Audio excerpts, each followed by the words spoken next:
біліктіліктерін арттыру арқылы педагог кадрлардың үздіксіз білім алуын қамтамасыз ете алатын кәсіби мамандары жасақталған республикамыз бойынша 17 филиалдан бір тұтас желілік ұжым қалыптастырған қуатты мекеме біліктілікті арттырудың ұлттық орталығы өрлеу акционерлік қоғам болып табылады. 2012-2015 жылдар аралығында бас офистің және 17 филиалдың педагог қызметкерлерінің кәсіби біліктіліктерін арттыру мақсатында алыс жақын шетелдерге іссапарға шығып тағылымдамадан өткен болатын. Соның ішінде біздің филиалдан Сингапур республикасына 2 педагог, Оңтүстік Корея республикасына 6, Францияға 1, Австралияға 2, Ұлыбританияға 3, Австрияға 1, Ресей Федерациясына 3 педагог барған болатын. Осындай іссапарлардың басты мақсаты шетелдік тәжірибені зерттеп, жинақтап, тиімді тұстарын отандық практикаға енгізу.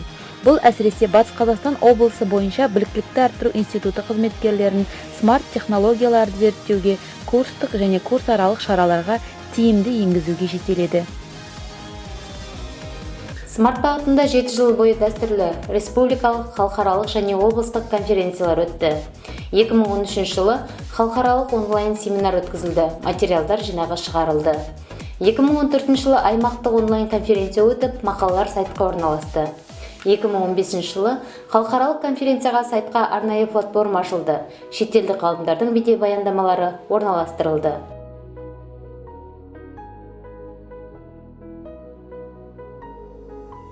2016 жылы республикалық конференцияда интерактивті жинақ шығарылып, басқарма төрағасы Гүлназ Ахметова қатысқан болатын.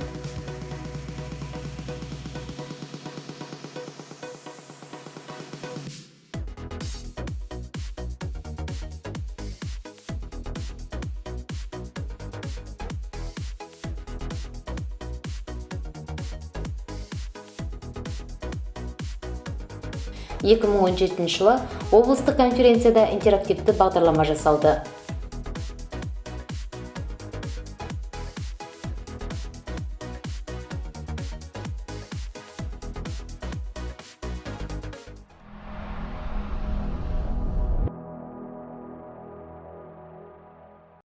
2018 жылдың 4 қаңтарында өрлеу біліктілікті арттыру ұлттық орталығы акционерлік қоғамы басқарма төрағасы Гүлназ Кенжетайқызы Ахметованың қатысуымен өткен филиал директорларының онлайн кеңесінде әр өңірдегі облыстық білім басқармасымен ынтымақтастық меморандум жасау, тығыз байланыс орнату туралы тапсырмасына сай, 2018 жылдың 15 мамырындағы педагогикалық қызметкерлердің біліктілігін арттыру жүйесіндегі смарт технологиялар тақырыбындағы облыстық ғылыми тәжірибелік конференция қарсаңында облыстық білім басқармасымен ынтымақтастық меморандум жасалды. Меморандум аясында 41 базалық білім беру ұйымы анықталып, аталмыш конференцияның пленарлық мәжілісінде базалық білім беру ұйымдарының басшыларымен біздің институт арасындағы ынтымақтастық келісімге қол қою рәсімі өткізілді. Жасалған ынтымақтастық келісім аясындағы жұмыстар жедел түрде басталып кетті. Филиалдың тренерлері осы ұйымдардың педагогтермен бірлесіп көптеген бейнесабақтар дайындады. Бұл бейнесабақтар өрлеудің білім каналына орналастырылып, яғни кез келген білім беру ұйымы педагогының бейнесабағын осы каналдан көруге болады.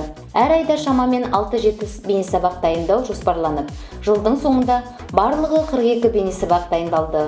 Биылғы жылы бейнесабақтарды түсіру форматы өзгертілді, яғни Hand Animation бағдарламасымен сандық білім беру ресурстарын дайындау жоспарланды.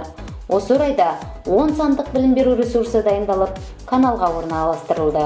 Сонымен қатар, біздің басты назарда ұстайтын шараларымыздың бірі жыл сайынғы педагогикалық идеялар панорамасы республикалық байқауы. 2018 жылы аталмыш байқауға 22 аталым бойынша 161 педагог қатысып, соның ішінде әр аталымнан бірінші, екінші, үшінші орын иеленген 62 педагогтың жұмысы республикалық кезеңге жолданды. Және ол кезеңде Орал қаласы номер 38-ші Жазира Бөбекжайының әдіскері Ишанғалиева Нұргүл Қадырғалиевна жүлделі бірінші орынға ие болса, Бөрлі ауданы Кеңтөбек ауылы Григорьев жалпы орта білім беретін мектебінің информатика пәнінің мұғалімі Есенбаева Гүлнара Тойшыбаевна жүлделі үшінші орынға ие болды. Басқа қатысушыларға өрлеу біліктілікті арттыру ұлттық орталығы акционерлік қоғамы басқарма төрағасы Гүлназ Ахметованың атынан алғыс хаттар табысталды. Облыс педагогтерін биылғы жылғы байқауға белсенді түрде қатысуға шақырамыз. Байқауға қатысу арқылы тың идеяларыңызбен, тәжірибелеріңізбен бөлісіңіздер, жеңімпаз атаныңыздар. Өз мүмкіндігіңізді жіберіп алмай, бақтарыңызды сынаңыздар. Өтініштер 1 шілдеге дейін және байқау материалдары қыркүйек айының соңына дейін қабылданады.